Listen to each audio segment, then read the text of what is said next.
In this presentation, we're going to be looking at how to use ProServer to log data from a PLC via a Proface HMI to an Excel spreadsheet. This presentation only provides a basic introduction to this subject. There are a lot of additional features and options that we won't have time to cover. We're going to focus on a fairly typical scenario of creating a live production report in Excel from data passed through a HMI from a PLC. At the heart of this topic is a ProServer action called Create Form using Excel. It's just one of many ProServer actions that are available. The first step is to edit or create an Excel template file that will accept the log data from this action. We'll then define the logging area within that spreadsheet that will accept the live data from the HMI. We have to decide when and how often to log this data, and we'll do that using a trigger condition. We can expand the functionality of this action by adding optional additional functions such as creating new spreadsheets, saving the data, or printing it. A single template created in this manner can be used to create a series of spreadsheet reports. For example, you may want to start a new report spreadsheet for every day or even every hour. Once the template spreadsheet and the action in ProServer are complete, we have to transfer the network project to the participating devices, and then we can test our project. In a moment we'll get into the software and I'll show you how this is all going to work, but I'd just like to point out a few things before that. First of all, to create the Excel template and the ProServer action, we have two ways to go. We can either use a ProServer wizard, which lets you choose from a variety of pre-made templates, or we can use the feature tab and we can create them manually. In this presentation, we're going to be creating them manually, which will help you to see how easy this process actually is to set up. To control when to begin and end logging of the Excel report, we'll be using what we call a trigger condition, which is based on data values in the HMI. Finally, this ProServer EX action can be used to create reports using any of these Microsoft Excel versions from 2000, 2003 to 2007. Let's take a brief look at the WinGP project that's actually going to be the source node for our data logging. As I mentioned before, this is a WinGP runtime GP Pro EX running on a PC. WinGP is only available on Proface IPCs, but for testing and development, it will also run in trial mode on any PC for up to 3 hours, and that's the version that I'm using here. So here's our startup screen for the operator, and the first thing he has to do is to log in, have up to 64 unique operator IDs with their own individual passwords and security levels. And now the operator is logged on and he's ready to start work. This application was actually developed in two parts. This part here to collect data from a SQL server, and this part here which is the actual production cycle. And this is what we're going to be using today. By pressing this button, I set the start time and date, and we start to create production. You can simulate reject parts by pressing this button here. As long as it's held down, we get reject parts.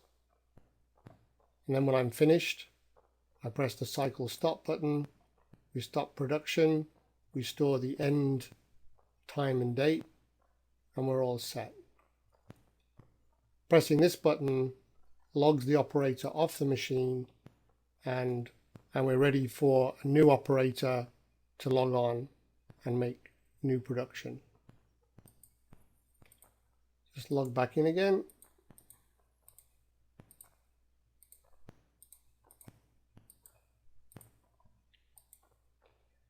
And all of this data, the start time and date, the stop time and date, and these three production values are stored in a contiguous block of registers so that we can easily data log them as a single group. This is Pro Studio EX, which is the editor for Pro Server.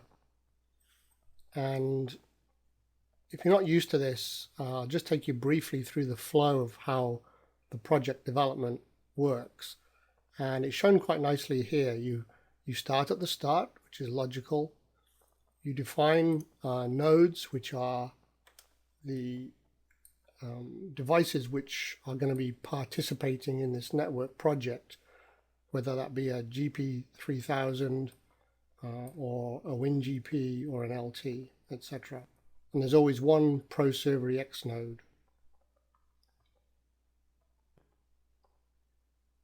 Having defined the participating nodes, in my case, PC, my laptop, and WinGP, which is a PC-based HMI, which I just happen to be running on my laptop. Then we move on to define the symbolic information within those participating nodes, which are typically PLC addresses with recognizable symbol names. And then we define various features. We have database related features, email actions, Excel actions, which is the one we're actually going to use today, and various others. Once we've done that, we save our project and get it started. We then transfer it to any of the participating nodes, and then we can test it using a variety of debug tools. So let's go back to the start.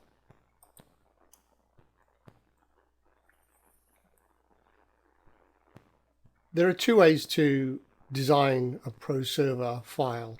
One is to go through all the individual steps that we've just outlined, and the other is to use some of the built-in sample wizards. In this case, there's a series of forms, Excel forms, which is the one that we're actually going to do today, although we won't be using the wizard. There are recipe handling, data logging, email actions, and various others. This new form wizard gives me a good graphic, though, to explain the overall process of a typical configuration. And that is with a PLC containing various data relating to our production process, a HMI, which can be an AGP, can be an LT built-in controller, which means we don't have a separate PLC, or it can be a Windows-based HMI, which we call WinGP. Now that HMI can be separate, but in this case we're actually going to be combining WinGP functionality on the same node as Pro Server resides. So as I mentioned, I've already defined the nodes involved here on our project, and I'm going to use a WinGP node built into the same PC as Pro Server. There it is. Note that in my case, the Ethernet IP addresses are actually the same, and that's an interesting point, that Pro Server node is running on the same PC as WinGP, but they're communicating as if they were separate parts of an Ethernet network. In other words, typically the participating nodes would be on separate IP addresses. I've already loaded in for the WinGP node a series of symbol sheets, which relate the symbol names that Pro Server wants to see with actual device addresses within the HMI or PLC. In this case, I'm going to be logging a block of addresses starting here at start hour, which is LS201, and I'm going to be taking in all of these addresses in a single block. So now I have to add the action item which is going to get this done. I choose action item, I choose add, and then I choose from the list of available actions, and the one we want happens to be right at the top of the list. I give it a name.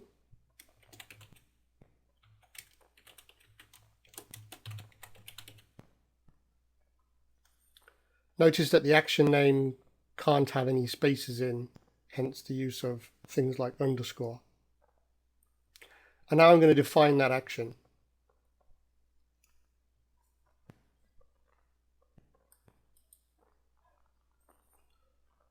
We start by creating the Excel sheet template, and you can either get this ready beforehand, as I've done, or you can actually start it from scratch right here. And the word reference here is basically browse. So I'm going to browse for a template that I've already created, and I'm going to open it. And notice that I'm going to open it from within Pro Studio, and there's a good reason for that. And then I'm going to edit it. So this is nothing special. We could have created this by creating a brand new template from scratch. I'm just going to save a little bit of time here, and it also helps to have thought out in advance which kind of registers data you're going to log and how often. So this currently is not anything special. I put a title, I put a normal Excel function in for today's date, and this is just plain text that I've colored in. But it's helped me to identify the area that I want to log, which is basically all of these registers, and I want to log them over a period of n items, and I can optionally choose to have the time at which the data was logged read in and stored. These items at the bottom are simply normal Excel functions to sum the data from the production, the good, the bad, and the totals. So nothing special here yet. However, you will notice that this isn't a normal set of toolbars for Excel, and what's happened is that a whole series of tools have been added temporarily to Excel by opening it from Pro Studio. So that's a very good reason why when you're starting to add the action items to this spreadsheet, you really must open it from within Pro Studio, otherwise these buttons will not appear. And there's also an additional pull-down menu up here too, which again you will not see if you try to edit this template from outside of Pro Studio. Okay, just going to move that out of there to get a bit more working space. And there are a number of different tools, one-shot, device logging area, recipes, etc. So there are a whole number of functions that can be used here. The one that I'm going to use is the device logging area, and to save a little bit of time I can wipe the whole area that I'm going to use and then select device logging area. In this menu we can set up the logging action itself and also the trigger condition that we're going to work from. So starting from the top, we have to decide which Pro Server node is going to be involved, And in this case, it's going to be the WinGP node. And then we have to decide which group of symbols we're going to log from. As I mentioned earlier, I've set it up so that I can read a block starting from the symbol start hour, and I'm going to be logging 16 devices. I can choose in the format, as you can see here, to display the device names along the top, but I don't want to do that, so I'm going to uncheck that. And I could add the trigger node name, i.e. WinGP, to that list, but again, I don't want to do that.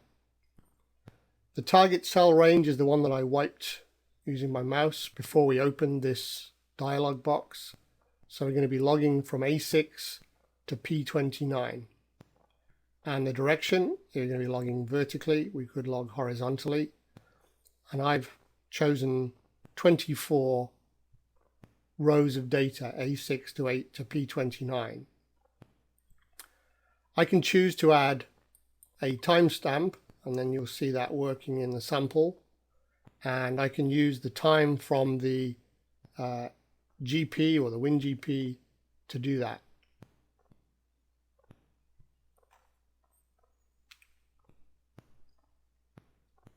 There are a couple of other options down here to add additional cells as spacers, and there's also a facility to be able to translate values into strings. For example, less than 50 is okay, more than 50 is bad, etc. We're not going to complicate it with that at the moment. And then a choice that when we create the sheet, do we want to clear out all the data? And we might as well. What are we going to do once we've logged more than 24 rows? Well, we can choose to clear it and start again, create a new sheet, and what I'm going to do is I'm going to scroll. Now, I was almost tempted to press OK here. I resisted that temptation, fortunately, because before I finish creating this action in the Excel template, I want to define the trigger condition for when this data will actually be logged. What I'm going to do is to assume that the operator has to be logged on to the machine in order to operate the machine, and therefore I'm only going to log the activity at that machine while the operator is logged on. So to do that, I'm going to create a trigger condition, which takes me into another part of ProStudio EX, and I can define a trigger called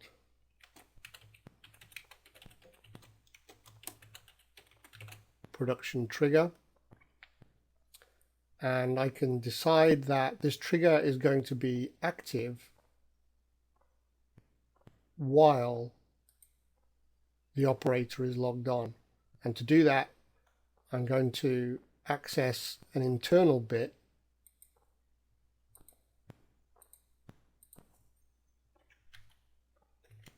LS9301, which is non-zero as long as the operator is logged on to the machine. That's an internal dedicated bit for that purpose, dedicated word for that purpose.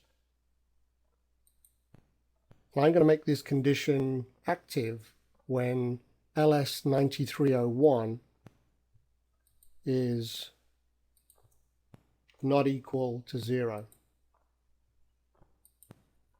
You see, I had a variety of other options that I could have used, but this one is going to work for me.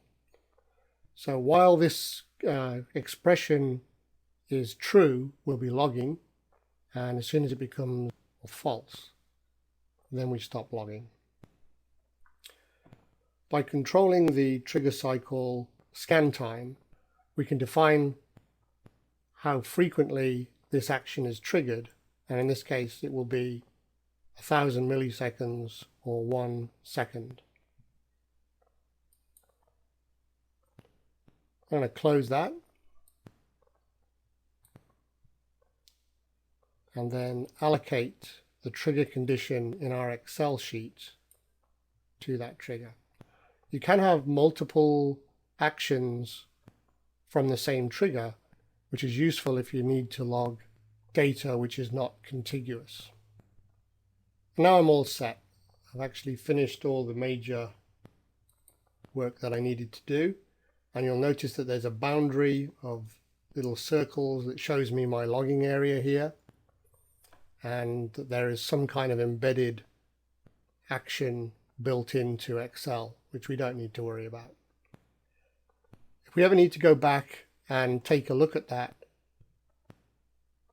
action definition, then we can go here and go look at the action area list. There it is. And by double clicking it, we can re-enter that same menu. So there's the complete template. There's not a lot of work in there, as you can see. To finish that off, we simply exit Excel, save the changes to the template, and finish editing. And now we're back where we started in Pro Studio, having defined the template file. Now, one template file can be used to create multiple reports. And so we need to define this output file or files. And the first thing to do is to define the folder where that data is going to be stored. By default, it chooses Proface NPX database. I'm just going to copy this one from here and paste it in here.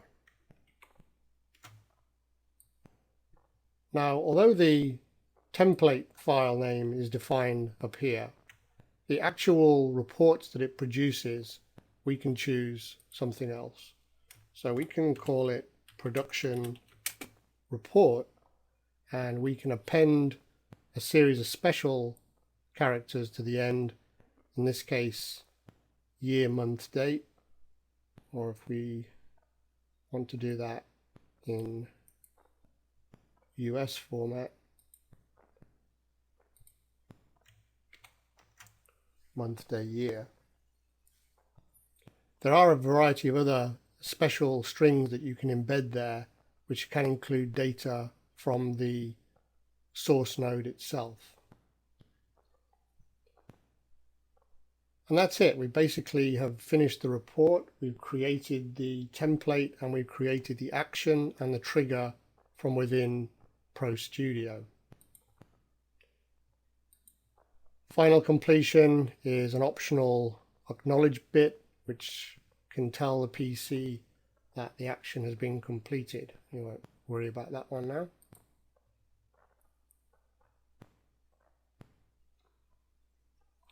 So there's our action, there's our trigger, and we can revisit those and edit them whenever we want. So now I'm going to save and reload the project. And one of the things you're going to notice is when I do the reload, a new icon is going to appear down in this area here. So here we go.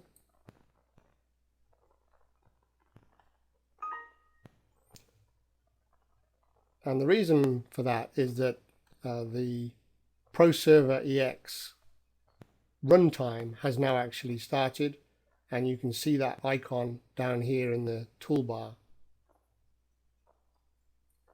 Notice that it's opened the production report output file, which is called production report, and then the date format we chose. Just going to OK that. The last thing we have to do to actually get this running is to tell the relevant nodes that they are part of this project, and we do that by transferring this network project or NPX file to all of the participating nodes. In our case, it's just one node. So I'm going to do a transfer, and the transfer takes place over Ethernet, even though In my case, Pro Studio, Pro Server, and WinGP are all on my laptop. Finish normally.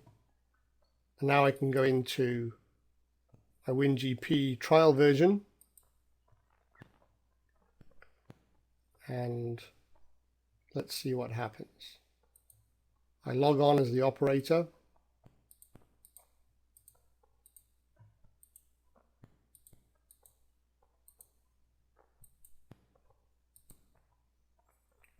And you'll notice that it's opened the output file spreadsheet. And as you can see, there's some activity already going on in the area that we defined.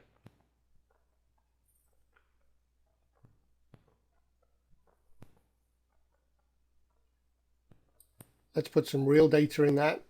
Let's actually simulate some production. Let's throw in a few rejects.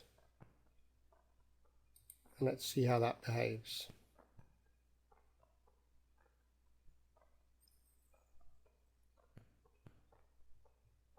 Maybe wondering what happens if I actually close out that spreadsheet while we're still in active production. And I'm going to throw in a few more rejects. And then I'm going to go back to this folder and I'm going to open up this live production report.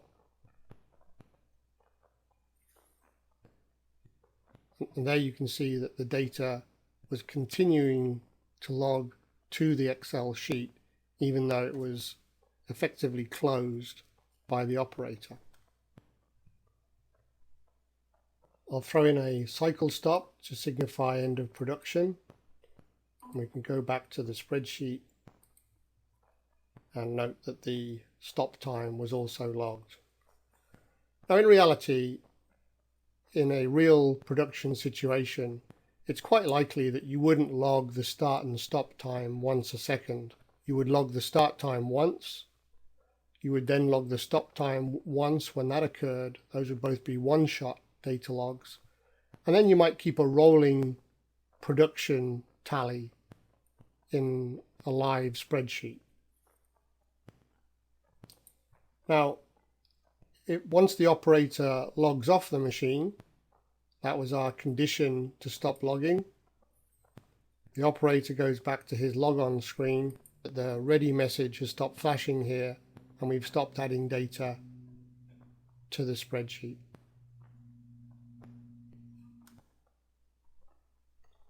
So in just a few short steps from start through to transfer, we've turned our standalone HMI into a data logger, providing live data into an Excel spreadsheet.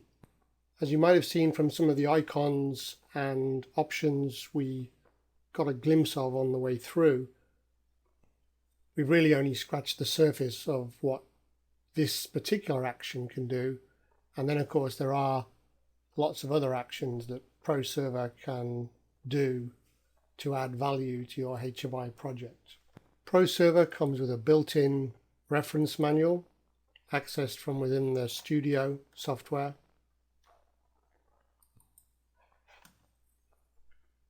So if you want to find out more about creating a form, some of the other options, for example, expanding the sequence of actions to include a mixture of Pro Server actions and Excel macros, then you can read all about it in this particular section.